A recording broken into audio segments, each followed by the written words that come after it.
My name is Cesar Soares, and I'm a designer at LEGO, and I designed the LEGO Ideas treehouse.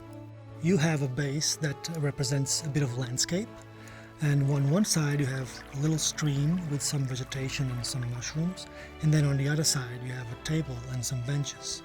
You also have a bonfire and a pot, so the family that lives on the treehouse can cook some meals. And then of course you have the tree, and on top of that tree you have 3 huts or cabins. The first one is accessible by stairs, and it consists of the main bedroom.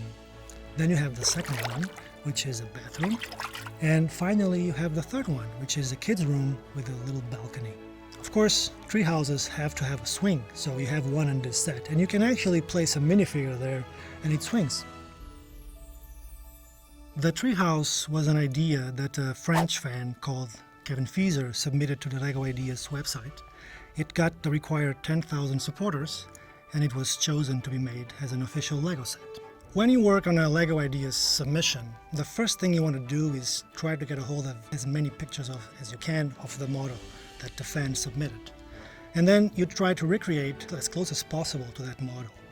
But of course you have to take into consideration that LEGO has high quality standards, so you are constantly changing and tweaking and improving the model. Things like the stability of the model. Is the build flow adequate? What colors can you use here and there? Can I add some playability to the model? So all those things are very important when you design a set.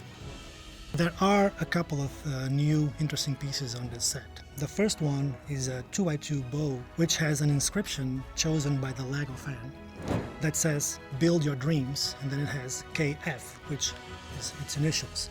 And there's also, at one point in this set, you get to choose which color of leaves you want to use on the tree. So if you want to use the spring version, you can use the green leaves. If you want to use the autumn version, you can use the yellow and orange leaves. And the yellow one is new for this set, in the flame yellowish orange color for the first time. LEGO nowadays is making a few pieces from a plastic that comes from sugarcane. And in this box, you get 4 pieces.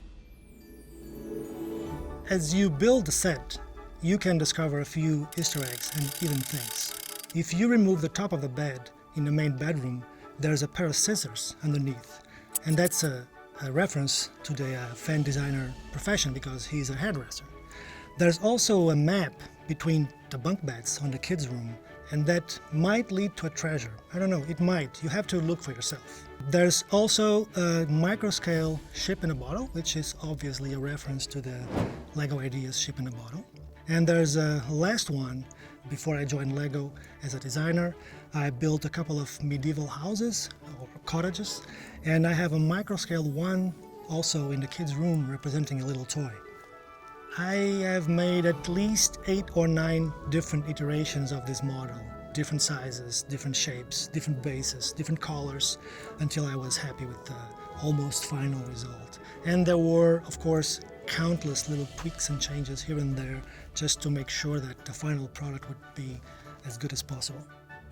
It's the biggest LEGO Ideas set so far, with over 3,000 pieces.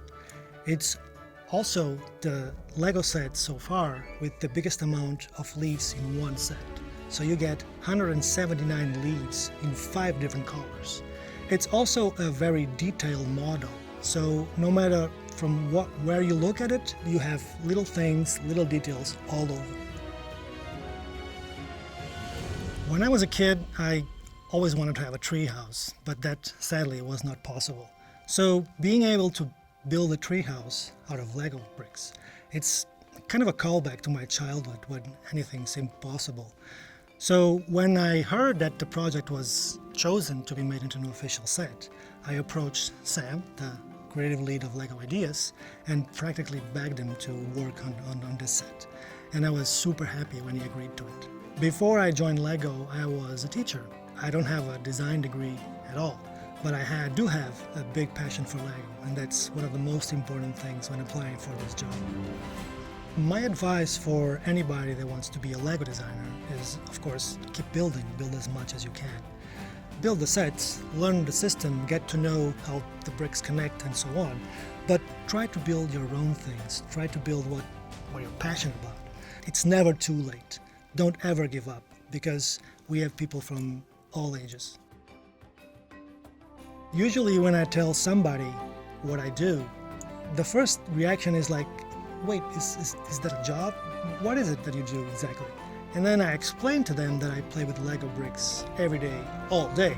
And then usually their reaction is, oh wow, that's awesome. So yeah, I think if you love Lego, being a Lego designer is the best job in the world, hands down.